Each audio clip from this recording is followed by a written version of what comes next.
Hey, Denise here. This is Pose of the Week, and thank you so much, Liz, for requesting Warrior 3. Some of us might know it as Ekabadasana, and it's a great balancing pose.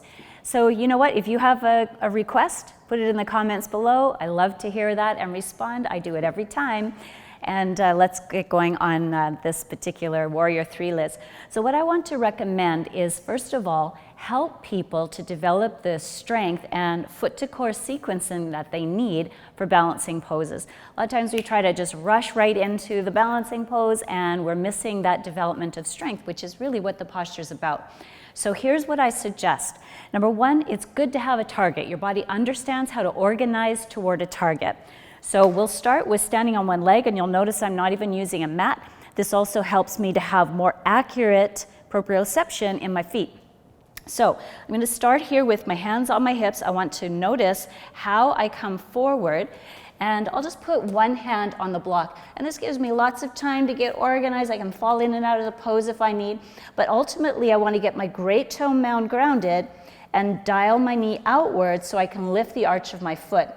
That's organized, so now I can bring my attention to my hips, and I want to spin the other leg in and down so that my hips become relatively level. So I can just stay and work here for a little while. You notice I've stacked up the blocks, so I've got a long way from the floor to organize, and this helps me get my trunk parallel to the floor and my leg parallel to the floor. So from here, what would be smart for me to practice is bending and straightening my standing leg. This is how I'm going to start to develop range of control. If I can control my knee here, I'm going to have a much better time coming in and out of the pose and sustaining the pose. So now I'll just show you how to progress from there. So, you know, of course you would want to work on both sides, bend, straighten, get that leg organized, get the hips square, and then eventually you can move on to using two blocks. We're using two blocks so we can increase our range of control. So again, I'm going to stand on my other leg so we balance my body out too, and get my hips square. And I'm going to reach down for these blocks, but I don't want to put a lot of weight here. They're just giving me a little bit of extra sensory information.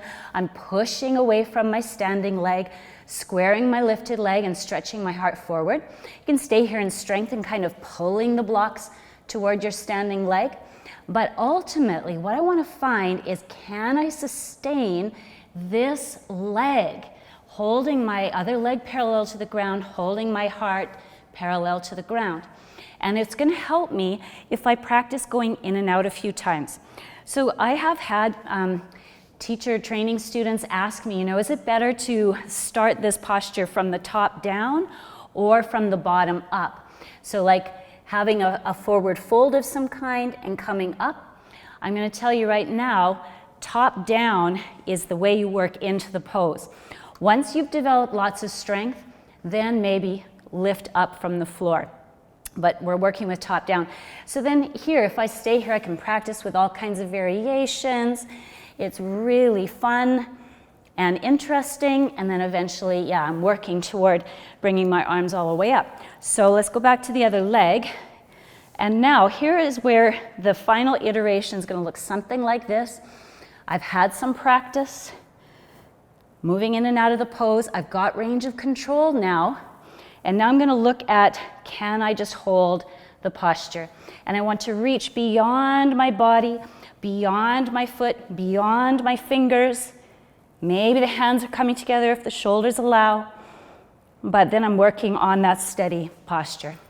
So there's many steps to getting to that final iteration, but they all strengthen the body and they're all important. They transfer to many other standing balancing poses. So thanks, Liz. Warrior 3 is a great prep pose for many other poses. It's a really good one to work hard on and get your mechanics down. Thanks for joining me. Talk to you soon.